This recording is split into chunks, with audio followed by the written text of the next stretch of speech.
Hi everyone, this is Dave from Geekanoids and welcome to my full review of the Sony Xperia Z1 Compact.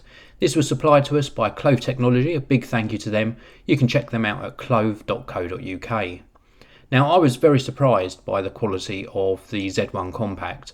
It's not a cheap phone, this is a flagship phone shrunk down into a really compact body. Now Clove also very kindly supplied us a Roxfit case for the Z1 Compact. It fits very nicely, it complements the design, but you're really going to experience the best with the Z1 Compact if you use it without a case. The build quality is really superb. It's solidly built, it's got a glass front, glass back, a metal band around the outside, and that's sort of trimmed with a white plastic bezel. And it really is a pleasure to hold. Very well made, and definitely a superior product to a lot of the cheaper end smartphones out there, and certainly even some of the more flagship ones. Now one of the things I really didn't like are these flaps on the left hand side of the smartphone.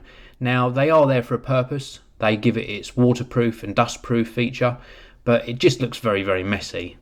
Moving on to the top of the device, very nice looking. We've got the notification tray at the top here, and moving down to the bottom we've got 3 capacitive buttons for going back, home and also multitasking.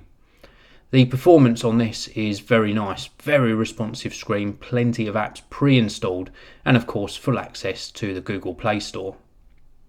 Now one thing I didn't quite get to grips with was the cramped style of the 4.3-inch display. It was particularly noticeable when using something like a Twitter app, but using it for media playback, the YouTube app and YouTube experience for example, very good indeed. You soon forget that you're using a smaller screen device, and the viewing angles are just really good.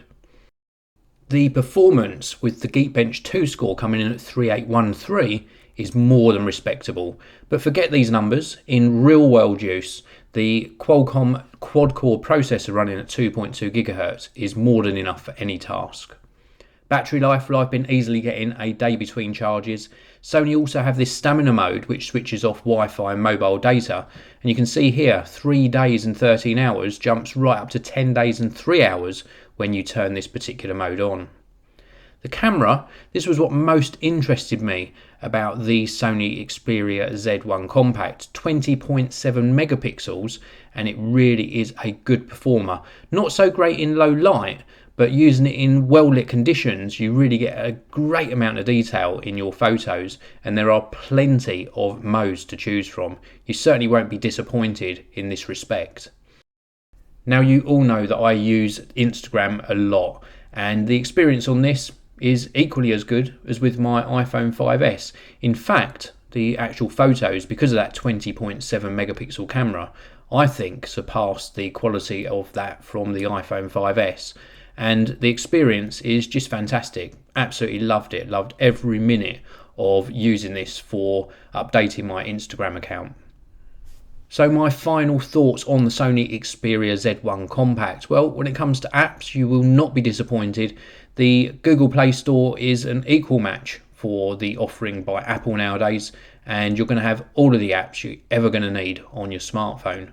With regards to build quality, well, speaker output, the audio, very good indeed. And the actual camera on the back, if you're into your photography, as I mentioned earlier, you will not be disappointed. Plenty of detail in the photos. I think the only minor disappointment for me was low light, and the video capture was just okay. Nothing to really shout home about, but the 1080p video, more than acceptable. And the overall experience, well, it's just great. It just really is. It feels lovely in the hand. The screen is of very good quality. The resolution, although not full HD, on a screen of this size, the 1280 by 720 resolution is more than acceptable, and the viewing angles are brilliant. You really will love this phone. If you're looking for something that's a bit more pocket friendly, then the Sony Xperia Z1 Compact should certainly be on your shortlist. Thank you very much for watching. If you want to see another video of mine, please do click the annotation on the top of your screen now, and also you can click the annotation on the bottom of your screen and subscribe to the Geekanoids channel. Thanks for watching. I'll see you all again next time.